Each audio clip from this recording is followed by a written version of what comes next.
Welcome to Below the Line, where we talk about working in Hollywood from the crew perspective. My name is Skid. I'm a former assistant director and your host. Today kicks off our series about the Oscar nominees in the technical categories. We've got 9 episodes in the queue, so we'll be dropping 3 a week right up until the Oscars. Today, we're going to discuss this year's nominees for sound, and a warning, spoilers are possible. 2 guests today. First, Steve Morrow, you're a 3-time Oscar nominee for sound mixing, most recently last year for Ford v. Ferrari, and a regular guest here on the show. Welcome back. Thanks for having me. And Don Sylvester, you're a sound editor with more than 100 credits to your name, and you actually won the sound editing Oscar last year for your work on Ford v. Ferrari. Don, thanks for joining us today. Thank you for having me.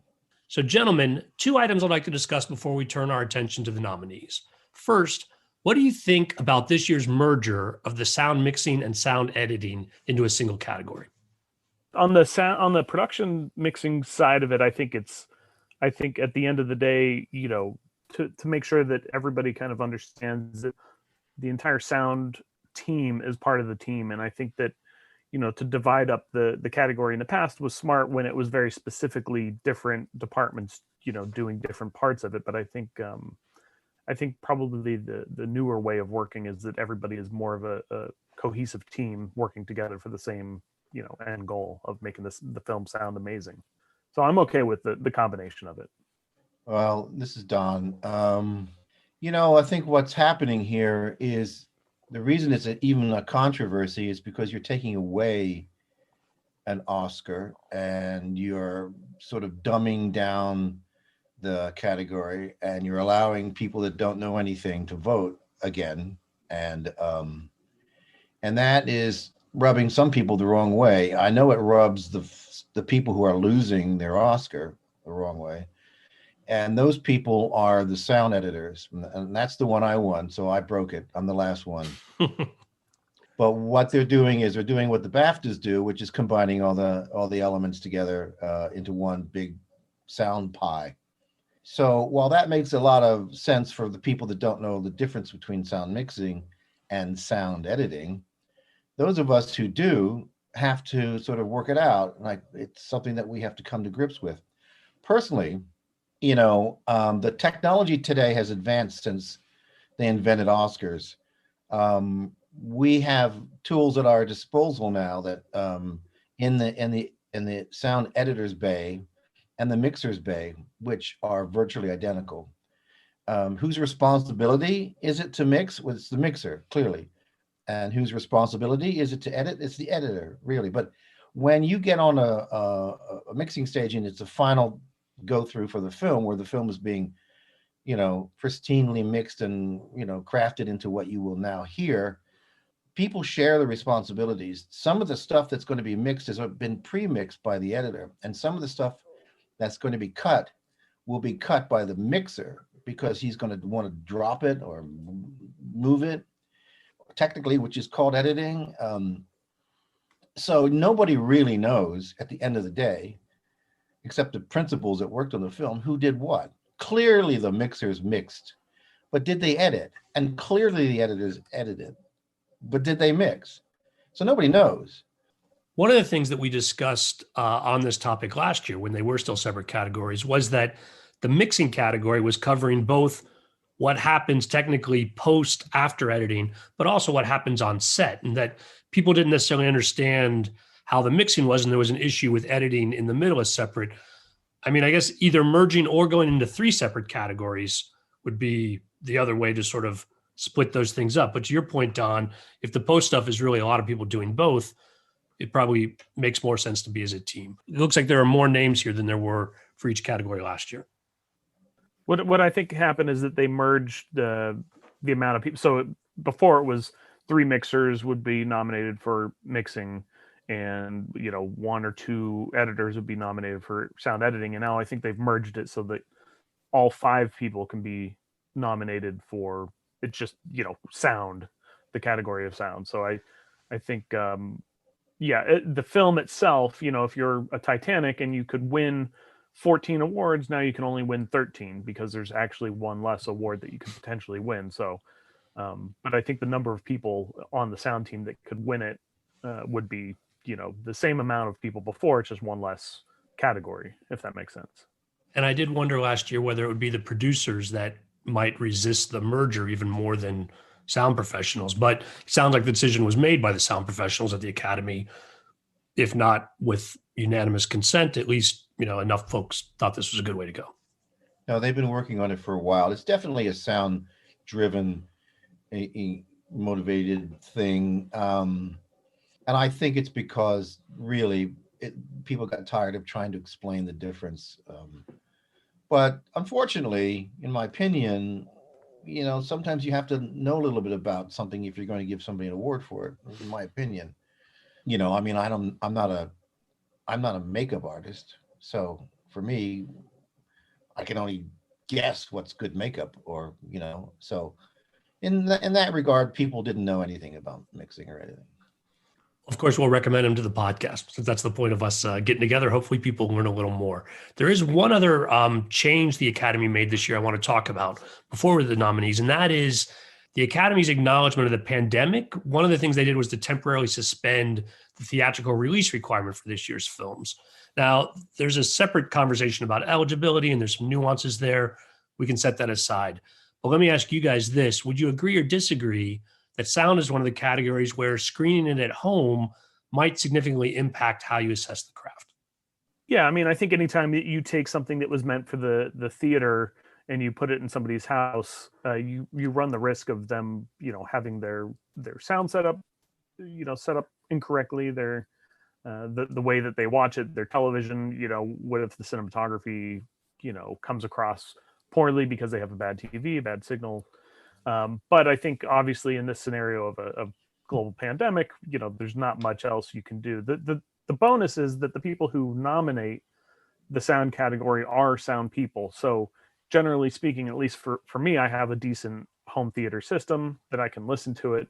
But yeah, you'll lose obviously what the goal of the mix was and what the goal of the sound of the film was in a theater versus at home. I mean, you're always going to lose it unless you have just a huge home system. But so yeah, I do think that you'll lose a little bit, but the people who are nominating these films do, for sound, are sound people. So I would generally think that they would have the ability to listen in a way that they could judge it.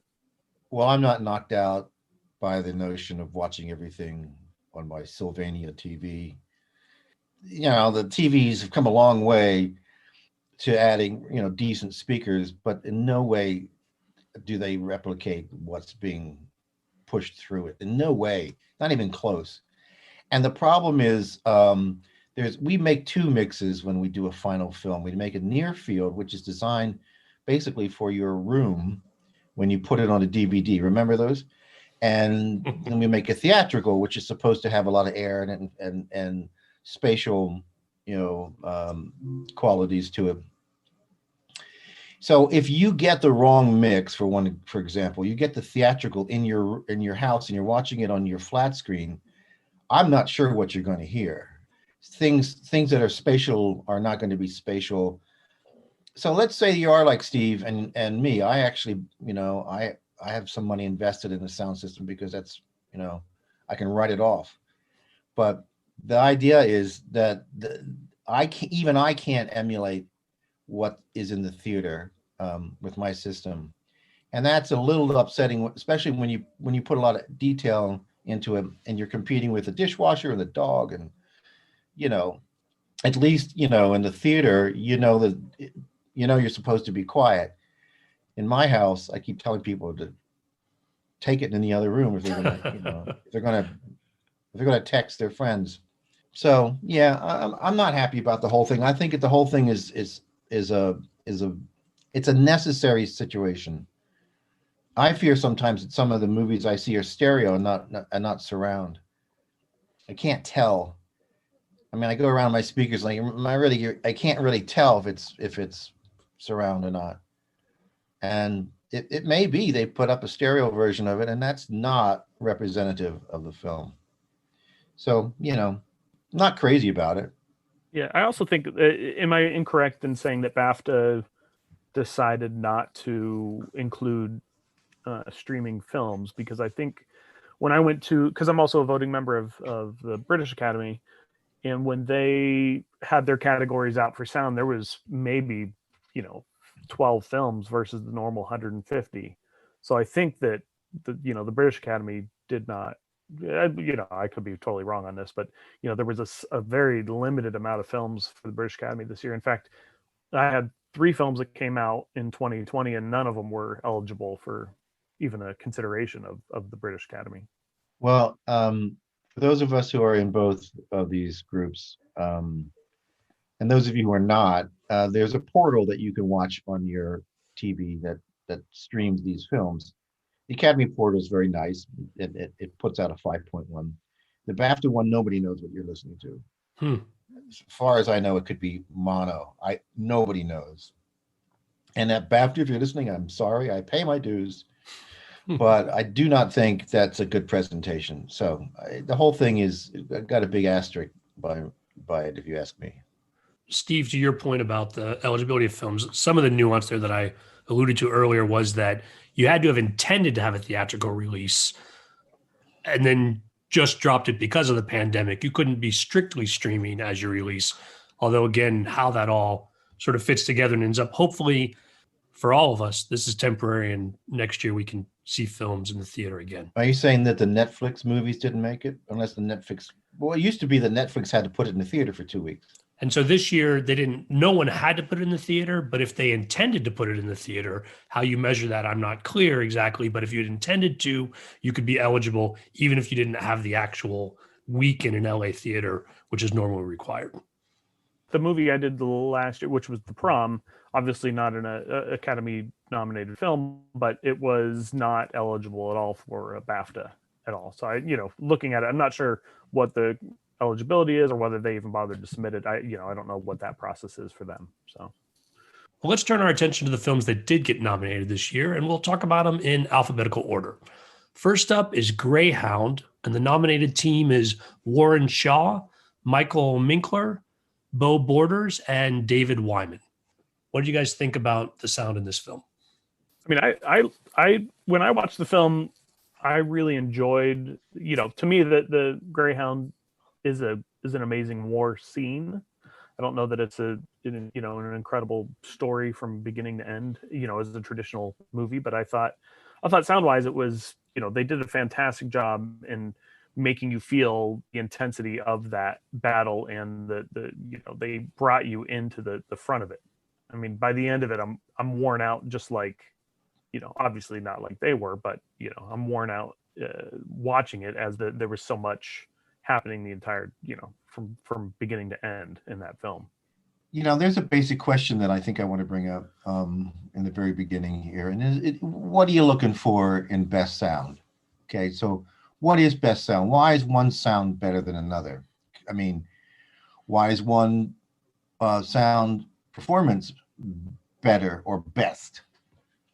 And I've always joked with people that I would never win any awards, and then I surprised even myself, but because I believe that most films that sound great don't reach the threshold of award winning, and that's because, again, people want something that's out of their scope. They don't want to have a nice film where people are sitting around talking in the kitchen. It may be the best sound. They may have crafted it so well that it's just a delight to hear. But, I think everyone's going to lean toward guns and whooshes and explosions and things like that. And here's where Greyhound comes in. It has all of those things that sound junkies, are hooked on. That's not to say it's not good. It's fantastic. It's great. The clarity of it, even on my Sylvania TV, is great. It's really, really, really hard to make ocean sounds. The density and the clarity and the there's all kinds. The guns were fantastic, and not only that, the dialogue was clear. You got to consider the music as well when these things. You're not the quality of or the content of the music, but the mix of the music in relation to all the other sounds, and that was good. So I give this high marks. I mean, it's really it's a good film, and it actually ticks all the boxes for people that want best sound, mm, you know, in their voting habits. I have a director that I've worked with for years, and we talked maybe 10 years ago, and he brought up a point that a lot of the time best sound, because if you look at a movie, there's not going to be a ton of movies out there that have terrible sound, right? So how do you pick between the 100 amazing sounding films down to the five? And in his opinion, this is a director that I work with a lot, and he basically said, look, sound has to be another character in the film. If it's just great sound, great. That's a regular movie. That's what you pay for. You're going to watch it. But if it's a character that drives the story forward, you can consider that, above and beyond other films that sound amazing technically, but without the heart and the soul of the mix and the edit, that the sound is just there to play for the picture. But if it's there as a character, that can represent a better idea of what best sound is. Yes, except that I draw the line when sound becomes the point, and it's never a good idea to have the sound be the star of the scene, unless it's a movie about sound, which Mm-hmm. there are some. It has to sort of fit in to what's happening, so that you don't say, this is an amazing sound situation that I'm hearing, but I don't actually hear the dialogue. The sound's great, but I don't hear the dialogue. And so when sound doesn't really become an integral part of the storytelling, that's where I draw the line. Yeah, And I would agree with that. Yeah. yeah, there are some sounds that are just showboating, and we all know those movies. And I just can't take it. Yeah. I just think it's bad, and those don't get a nominate. I think. On Greyhound, I found just watching the film that the story itself is a little confusing and some of the visuals are hard to follow as they're bouncing around. But I do think that the sound might actually make it a better movie than it would have been without the attention that you guys are talking to in that element, where the sound really did tie things together and sort of elevate it in a way that the movie overall I found hard to engage with. But again, that's Yeah. from me from outside. Yeah, I mean, But I was entertained on the film. The film entertained me for the hour and a half, but at the end of the day, I thought, well, that was a really great war scene in a broader story that I didn't connect with, But I enjoyed it as a incredible scene, or what they were trying to show you. But I mean, at the beginning of the day, what was Tom Hanks' character's name? Don't remember, But I enjoyed watching Tom Hanks, battle some Nazis for an hour and a half. That was entertaining. Well, also, I'm gonna slightly disagree, because I think your criticism, Skid, of not being able to understand the sound, is a theory that some filmmakers rely on, because it can be overworked and not well done. But in his situation, I forget the director's name. There's a cacophony in there that's by design. You don't understand what's happening, and you wonder how they understand what's happening, and yet you do pick up what's happening. So I actually enjoyed the fact that I didn't understand everything, because I wasn't really going to take notes. I mean, I wasn't really. I knew that eventually I'd figure it out, but the point of being in the war was that maybe you don't actually have time to sit down and speak to somebody over a cup of coffee. I mean, maybe you are being shot at, and maybe you can't hear the guy next to you. And it didn't take away from me. In fact, it added to me. I actually thought that in the comparison of, say, a dialogue film versus a gun film, the dialogue in this film was excellent, because not only do they have people yelling at each other, but they also had PA announcers, and they had radios, and they had all kinds of different voices coming in, which I never thought of really before. In being in a ship like that, I didn't realize how loud and noisy it would be and the communication was such an effort. So I found that aspect of it to be almost as compelling, probably more so than the actual seas and the guns and the planes and things like that. no, Don, good point. Good point. I think that's an interesting take on it and how that comes together. Well, let's turn our attention to the next film on our list, and that would be Mank. And the team is Ren Kleiss, Jeremy Malad, David Parker, Nathan Nance, and Drew Coonan. And apologies if I've mispronounced any of those names. Gentlemen, what did you think about Mank? I mean, I thought they went. There's always a film that will experiment every year, or at least, every few years, on the type of mix. I mean, they went for, the most authentic, sound of that era, kind of the traditional sound that it used to be. So I think that, you gamble when you do that, because audiences are used to hearing it at a certain, it's just like visual effects. If it's not a good visual effect, then it distracts you. So I think that they took a chance on the mix because it's unique enough that, it doesn't sound like your traditional, contemporary movie. I would imagine that was, a long process to decide whether or not to go that direction, or because that was such a, an interesting idea, just to make the movie sound like a classic film versus, a contemporary film that was about a, a older story. Yeah, I also had I was surprised to see this one on the list because I do think that the film is visually amazing to watch. I love the fact that it does really feel like a movie from the 30s. Does it need to sound like a movie from the 30s? Well, apparently the filmmakers believed it would, and so that itself is a real craft, and I admire these guys.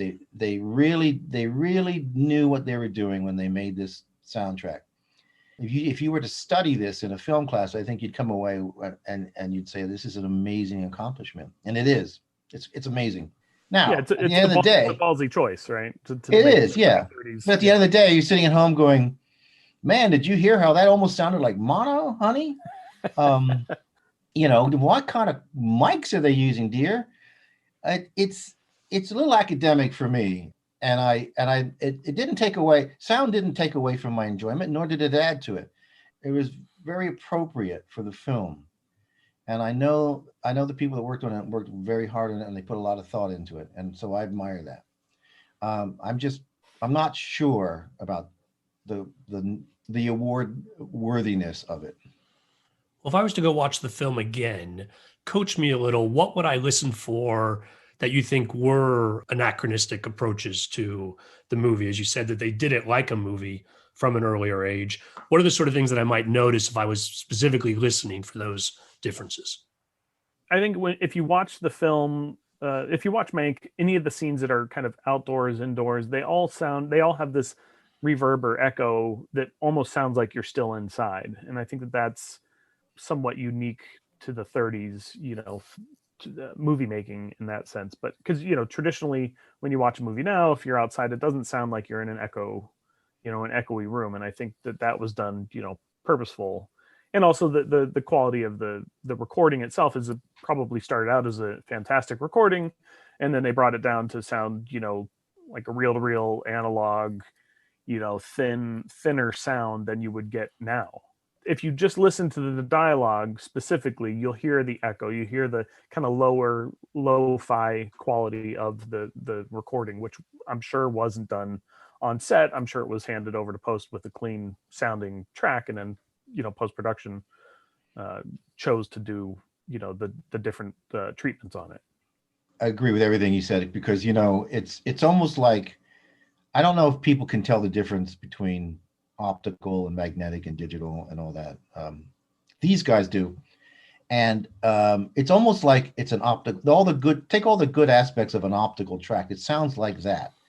It doesn't bring all the noise with it, luckily, but it does sound a little pinched and a little AM radio-ish. It does make you think that the microphones are these big diaphragms that there's one in the room and they have to walk near it to be heard and things like that.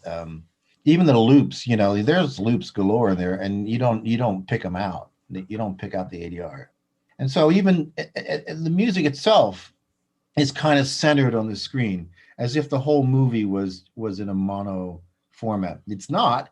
It's cleverly done. It's not in a mono format, but it sort of feels like it, and it helps add to the belief that you're watching a movie in the 30s. Well, moving on to our next film on the list, News of the World. The team is Oliver Tarney, Mike Prestwood Smith, William Miller, and John Pritchett. I mean, I would have to give this film probably the number one slot of probably hardest film to make in the group. Doing a Western with horses and, carriage drawn, everything sound wise when you're making this film does not look easy. Open desert, dirt roads, windy locations, everything's exterior. I mean, that's a tough movie to make on the production side, but I think an incredible job. And those are one of those things where when I'm looking at a film, do I want to do it or not? Are there horses involved? Because if there are, and I have something else I could do, maybe I'll do that instead. Just 'cause it is incredibly difficult to, even dialogue on top of a horse, if the outfits are loose, you get the sound of the clothing bouncing up and down. And it's just like, there's very little you can do with a horse-drawn wagon to make it quiet. There's just so much involved. And so a movie like this, where it comes across in a way that sounds good and isn't distracting, is an accomplishment alone. I enjoyed the film, but I thought, I thought the sound, they did a great job. But I would, if there was an award for hardest movie to record on set, that's probably the winner for me. But that's not what we vote on.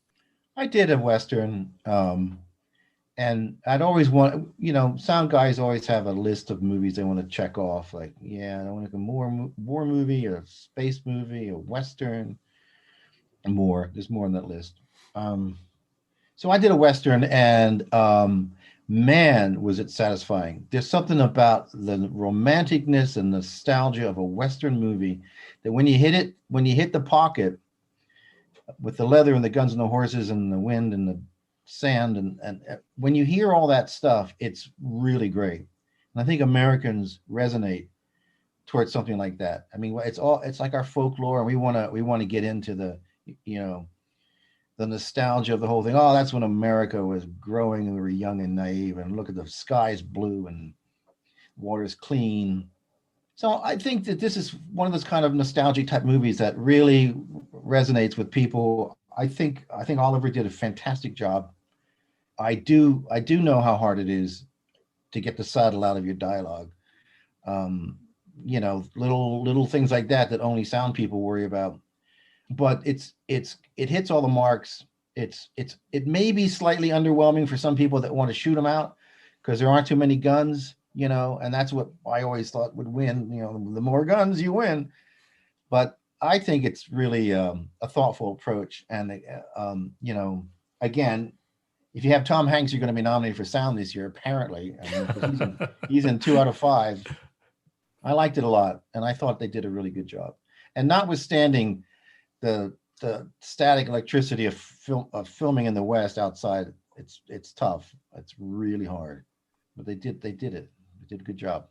Talk to me a little bit about the relationship of capturing sound under those circumstances, and then what the editor may or may not be able to fix when they get that sound delivered from set. Yeah, I mean, I think anytime you have, like I said, there's a lot of dialogue on that horse-drawn carriage.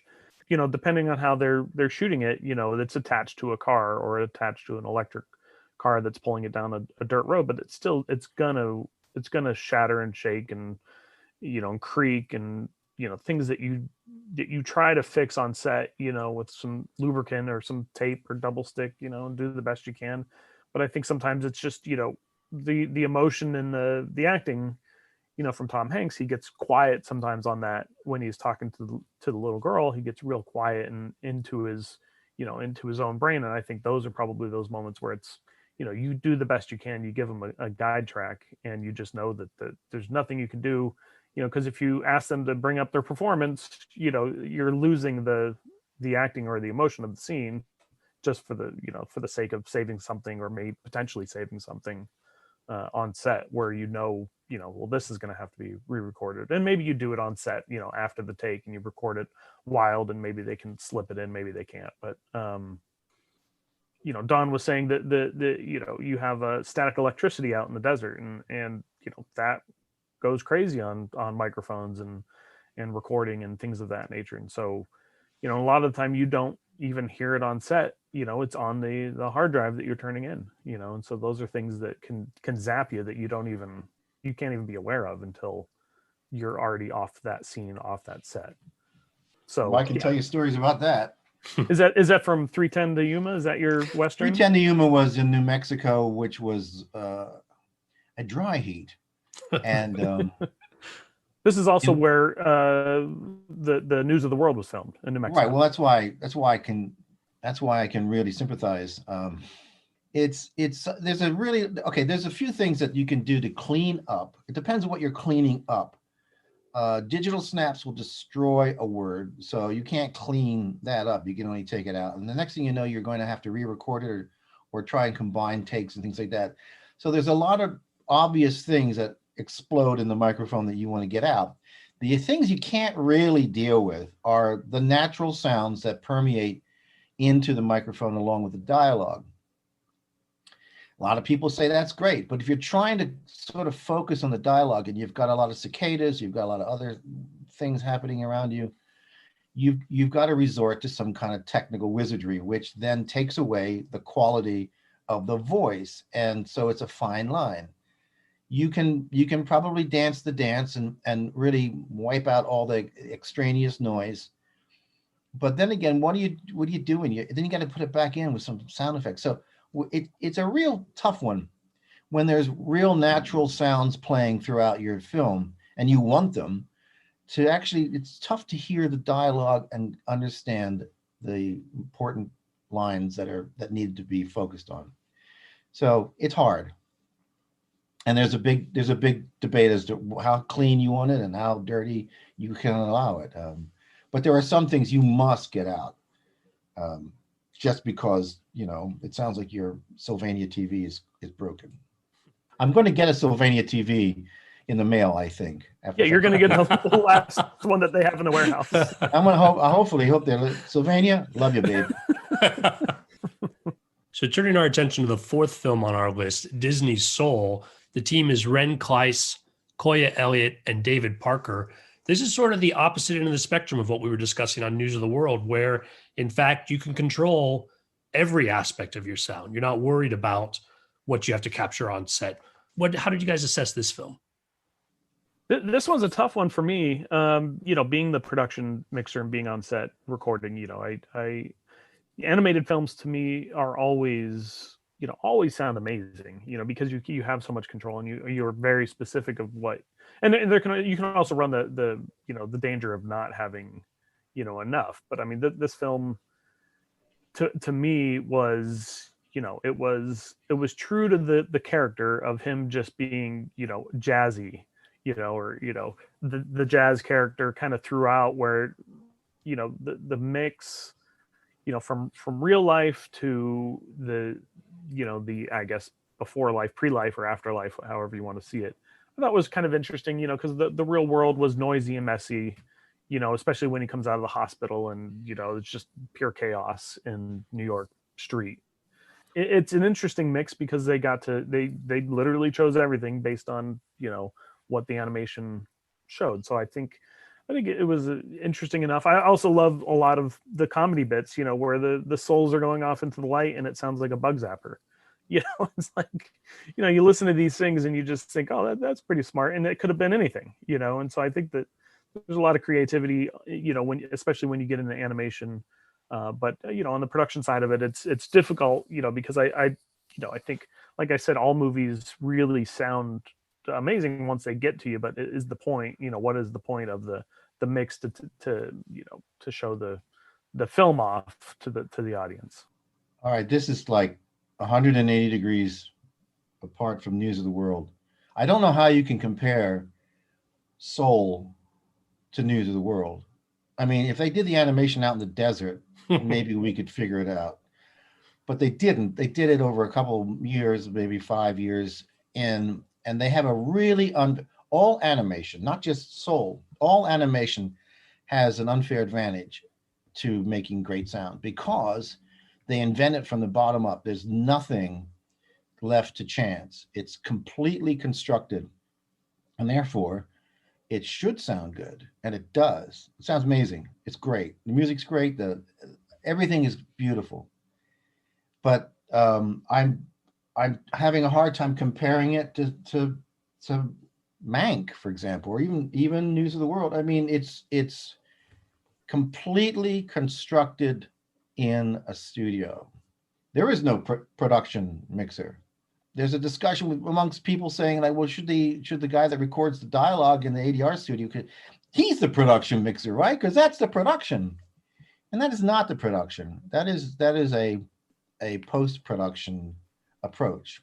So yes, it does sound fantastic, but I don't know how to compare it with other movies that have to go out into the world.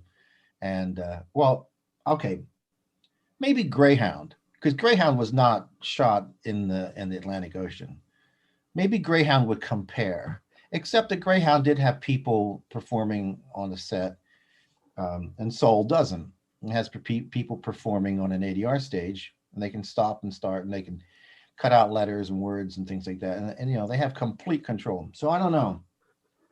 Does it sound great? You betcha. Does it sound better than News of the World? I don't know how to compare it. I just don't know how. All the animated movies I've seen this year, and usually in general, sound excellent. I mean, they're all fantastic. The Croods is great. The Willoughbys is great. I mean, they're all really, really strong, and they should be, because they've invented their own environment. They haven't had to work with what's on somebody's screen. They've made it up. So I don't know how to deal with it. I don't know. Yeah, it's a tough one. I mean, I think that's why there's separate categories for, you know, best picture and a best animated picture. I think it's, you know, it's like, how do you you know, connect these? You know, you almost want to have it a, you know, best animated sound movie and best, you know, sound movie. You Well, know, that would be an cross over. interesting. They could Yeah. cross over, but at the same time, if you're apples to apples, you know, here's your 5 animated films, how'd they sound compared to each other? Here's your other 5 films, you know, how'd they sound? And every once in a while, you know, like you know, just like an international best, you know, best picture crosses over to best picture. There could be crossover, but yeah, it's a tough like, you know, apples to apples comparison, just because it's so, you know, the way you approach each one is so different. I would love to see an animated sound category. I mean, because that's a real bake-off. I mean, you talk about people that have this, comparing apples to apples. That would be fantastic, because they're so good. It would be a real challenge to see who's the best animated sound. And I don't think the Academy is going to go for it, because they just took away the sound editing. So why are they going to add another one? Yeah, But I would agree with that. I mean, all animated films, you just look at it and you're just amazed, because you know they started with 0. You know, so everything is a choice. Whereas sometimes, you know, like a production mixed movie. Okay, here's the canvas. It's already has a bunch of splatter on it. Now make a painting out of it. You know, but you got to keep some of that splatter in there. yeah, Well, this is only the second year that I've done a deep dive of the categories here on the podcast, but I don't recall a time before this that an animated film was nominated in Best Sound. Do you guys recollect anything of where this would have come up? And if not, and you guys are shaking your head no, do you think this is a case where the theme of the film with the jazz elements sort of garnered it extra attention in this category than otherwise it would have had? Yeah, I mean, that's a tough one to realize why, you know, to judge it, why, you know, the sound community decided to pick it. Like we said, it's, you know, it's a hard film to judge in that sense. But I think, I mean, it's a great story. It's a great lesson, you know, to live your life, and you know, the life, your purpose is in all the small moments, not the end goal. It's all about the journey, not the destination. So I think, you know, maybe that resonated with a bunch of people stuck at home for a year, you know, just wanting to live life again. I don't know. yeah. I was gonna suggest that maybe this is a COVID consequence. If you're watching 100% of your nominated or your potential award-winning films at home, and this one comes along and it just strikes you as a really important commentary on what's going on in your life, you could be emotionally, you know, persuaded to vote for best costumes. I mean, even though it's animated, the whole thing, you know, just it sort of smacks of people looking for meaning. And you know, it was a highly anticipated film. People have been talking about it for years, and they do a really great job. So why wouldn't it be recognized? But I find it sort of like a little surprising that sound now is one of its accolades, even though it's great. I don't know. Again, I don't know how to handle it. We'll turn our attention to the last film on our list, Sound of Metal. The team is Nicholas Becker, Jamie Bakst, Michelle Coutanc, Carlos Cortez, and Philip Blad. And again, with a caveat, apologies for any names mispronounced. Sound of Metal. This gave me anxiety. As a sound guy, I'm like, oh my God, what if one day I wake up and it's just silent? What would I do? What? Watching it, my heart rate is elevated. I'm like, oh, the pandemic, and now I can't hear. Oh my God. What did you say? We've lost Don in the course of the podcast. What? Don of Metal. I mean, this movie is, it's one of those. I think early on I said, sound is like a character in the movie. This is his sidekick through the movie. Is the audience hearing the way he hears? Is it distracting at times? Yeah, but is that the purpose of it? I think obviously the French backyard, party is chaos. In the city streets when he has the cochlear ear and is chaos, and it is overwhelming, and I think that's the point. So I think they did a really great job in, showing you the struggles that would be that situation. But, there are times where definitely, the mix was bigger than the movie, right? But I enjoyed the mix. I mean, I enjoyed it because it got me to, my heart rate was up, I was nervous the entire film for this character, and didn't really know where it might or might not go. I mean, the actor did an incredible job playing this character. Yeah, when I saw the title, "The Sound of Metal," I had a very high expectation that this was going to be about sound, and of course, it is about sound. And is the sound a dominant character, as Steve likes to call it? Yeah, it really is a dominant character. Is the mix sometimes overwhelming? Yeah, it is. But by design, it's not like they went crazy, but forgot to lower the sound. They raised it on purpose, and they brought us into his head. Now that is hard to do, but that's what sound does when it's used properly. When it's actually effective sound, you can go into a guy's head, and and I think they actually took us on a journey, his deafness. And I was impressed. I was very impressed. Now, is this a great movie? We don't have to judge it on that. We don't have to judge it if we liked it or not, or if it was like, the best performance of the year. None of that should really matter if it's a good sound job. It could be a good sound job in a bad movie, and it will still be a good sound job. Well, unfortunately, they don't do that anymore. They say, I like the movie, and boy, was that sound good. I'm just saying that because it's not an expensive movie. They kind of did it in post with a lot of effort and craft, so on the surface it may be like an indie movie, but it doesn't sound like one. And so that it should get high marks for that too. I also noticed that, and a lot of times people don't know what they're doing, and they want to make sure they want to make sure he's hearing impaired or damaged, so they put in this tinnitus kind of tone, and you hear that a lot in movies, and it's used a whole lot. It's one of my pet peeves. People who know me know I hate it. But here's a movie where it actually is appropriate, because this is actually what's happening to the guy. So here's a sound that actually is where it belongs in the film. And so high marks for doing that. So I think Sound of Metal is a very effective soundscape.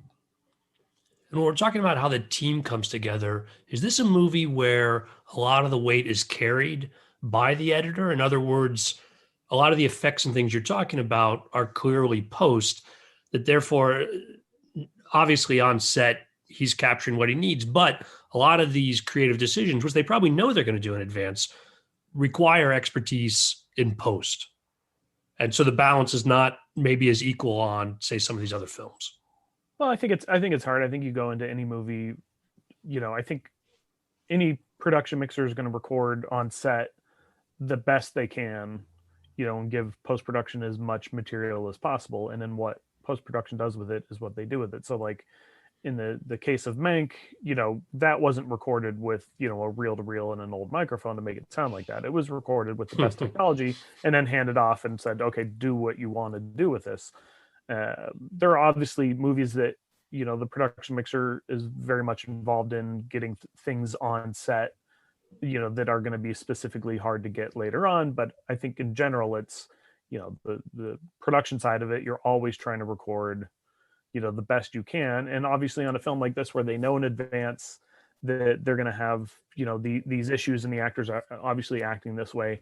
I think this film, they did a few things, they attempted on set to use a barrier mic or a different type of miking, different surfaces. Whether that ended up playing in the film is anybody's guess, except for the team who did it. They're the ones that know what they used, what they didn't use. But I'm sure there was an attempt on set to record, a deafness sounding thing. From what I understand, they had the actor put a lav in his mouth, after the take, keep his mouth closed and then scratch his head and hear his heartbeat and things like that. Does that make it in the final mix? Maybe it does, maybe it doesn't. Maybe it's just a good guide to show what it might sound like, and then post-production takes it over.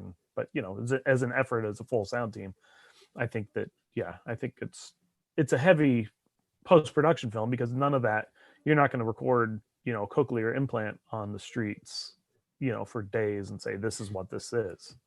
Yeah, it's part of the effectiveness of this film is the mixer. These sounds that are employed are ostensibly they're normal sounds, except they're treated in such a way as to be really, really hard to handle. I mean, the party itself, the voices were almost like daggers, and that's a mix. That's a craft of mixing. People want to know what mixing is. That's what mixing is. It takes a normal sound and skews it into something that is a version of itself. And in this case, it was really painful. So the mixers get high marks for that too. I mean, that's where most of this sound effectiveness was created, in my opinion. Maybe I'm wrong. Maybe the editors did it too, but it just seems like the mix itself was really strong and effective. I would also say, there's a lot of effects in there. I mean, that are probably pretty subtle. Clothing noises, sign language, fingertips, things of that nature that are amplified, in the movie to really demonstrate how quiet the room is, when a bunch of people are in it that don't speak, and are signing. And so I think that, obviously there's a big component in sound editing, but in Foley and things of that nature to really come across, because I know what you can record on set. When it comes to fingertips, you're not recording that on set 99% of the time. And even clothing rustle and things of that of an entire group, you're not going to record on, get some creaking chairs and some silverware, but that's going to be a post situation there. And so there's probably a lot more to the sound edit than it comes across when you're watching it, because it just feels like real life. But I'm sure that there's just a ton of interesting things that they did for that, but to make it as subtle as it was. And do you think a film like this would require the collaboration between the various elements? In other words, your post-production editor and mixer might be involved in discussions even earlier in the production process than under a normal film, given the intention here? Or do you don't think that's actually stand out on this film, or would have required it? Curious. My gut is that a film like this, as kind of indie and seemingly lower budget than a normal film, wouldn't have the financial opportunity to pick an entire crew in advance. But I do think that the director probably knew the direction he wanted to go and probably communicated that well with the production side of it. And so that guy probably did the best he could and passed it off, and then the director got into post and communicated it well with them, and they ran with it. There are a few films I've done a couple where I really get involved early on with the sound editor, and him and I collaborate on what we want to record. We did a basketball movie that came out last year that we put a Dolby Atmos mic in the crowds and had the crowds just do it for real and mic'd all the players, and things that you typically wouldn't do on a film, but with a little bit of communication up front, and then double checking with each other to make sure that what we're doing on set isn't just blowing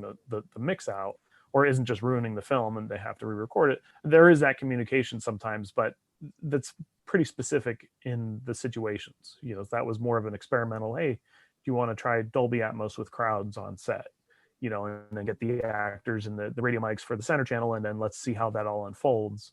And in that film, it worked out great, but we also recorded Dolby Atmos out on the side of the street, outside the apartment. And then, later on checked in, hey, did you use any of that ambient recording outside? Nah, that was we just wiped that out. We didn't need any of that. We have files for that. And it went, oh, okay, great. So it is a back and forth education as to what you can offer post-production that's not a waste of their time, but also not a waste of your time. So you want to give them as much as you can. Like Don and I did Ford versus Ferrari, and that movie, on set, those engines were not the right engines. So there was no reason for us to spend the energy or the time to try to record the engines of the cars on set, because we knew, well, this is a Volkswagen engine in a Ferrari. That's not going to sound right, and the movie would not do well if we put in all this effort to just be deleted and re-recorded later, and we knew that. So there wasn't much care on the production side to try to get those engines. The goal was, let's get the dialogue as clean as we can, given that we have Volkswagen engines next to the actors when they're talking. Let's try to get that engine off, or this or that. So there is a trade-off to knowing what is going to make the mix and what's not. And so I think that, there's probably some collaboration on some films and a lot less on others. It just depends on the scenario. Even my director said to me, you better come up with some engines, because we've got a Mazda engine in this Ford. And I said, thanks. No kidding. Yeah, good idea. I mean, we all knew just by hearing the tracks that was bleeding over into the dialogue and the crowds and things like that we need to get the real engines and things like that. But you never know what you're going to hear, even though you hear it on the set, or you hear it in your headphones, or you're never going to know what it sounds like until you get it in the theater. And there's something about the air in the theater that makes things that are unlistenable sound great in the theater. You don't know. And that's why sometimes watching films strictly at home, I don't know if you're going to ever get that sensation of space and what really sounds good in an open room. It's just the way we are at the moment, but I really can't wait till we get back into theaters. I hope we haven't broken that one, but I think that people really enjoy the theatrical experience. And even though it may come sounding great from an editor or from a mixer or from the production, once you put it all together, it may clash with something else, and you just juggle it until you take out and put in what ultimately works. Well, I'm with you, Don. Fingers crossed we're back in the theaters sooner rather than later. I do have a final question for both of you. What films do you think may have been overlooked in this category this year? Things you might have heard that you were struck by their sound, yet for whatever reason, they didn't make the nominee list. That's hard. And the kind of films that I think are really sounding good don't always make it into the sound winning category, because I don't always gravitate toward guns and things. I mean, there's a couple of war movies in this year's batch that sound great.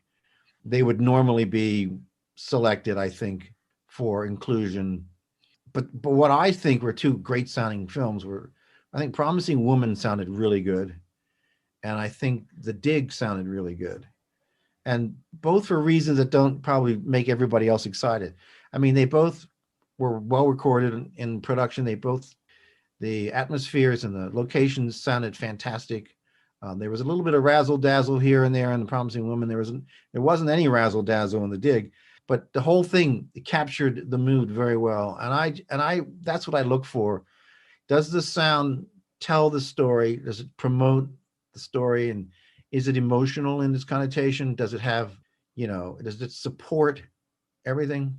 And when I get sort of when I feel like I've been transported to a place, and I know the sound has been partly responsible for that. So those are two that I liked a whole lot, but they're not going to win any awards.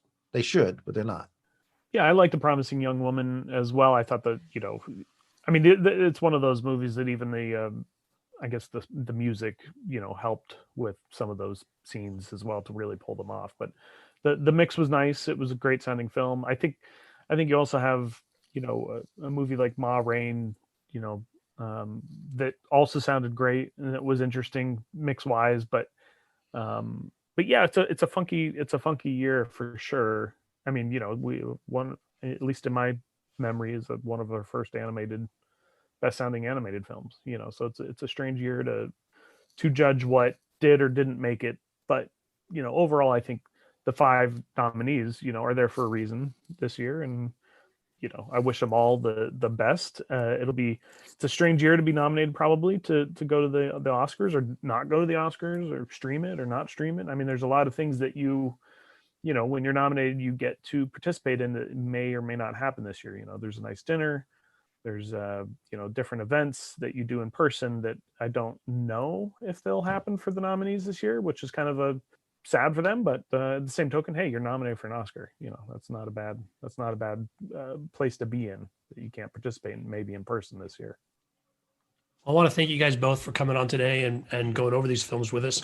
I really want to talk about them. Thanks for bringing your expertise and sharing it with our audience. Thanks for having us. Fun. Thank you. As I mentioned at the start of the show, our coverage of the Oscar nominees is going to run 9 episodes over 3 weeks. So we'll be dropping new episodes every Monday, Wednesday, and Friday between now and the Oscars. I really appreciate your feedback. You can send email comments to skid, S-K-I-D, at belowtheline.biz. That's B-I-Z. If you're enjoying the series, I hope you'll rate us wherever you get your podcasts. It helps us reach new listeners. And new listeners, please check out our catalog of previous episodes at the website, belowtheline.biz. If you're on Facebook, you can find photos and other behind-the-scenes materials at Podcast Below the Line. And finally, you can follow the podcast on Twitter and Instagram. It's at Pod Below the Line. Thanks to Curtis Five for our music and John Wan for our logo. The logo is available on t-shirts, mugs, and stickers at redbubble.com. Once again, thanks for listening. Be safe out there.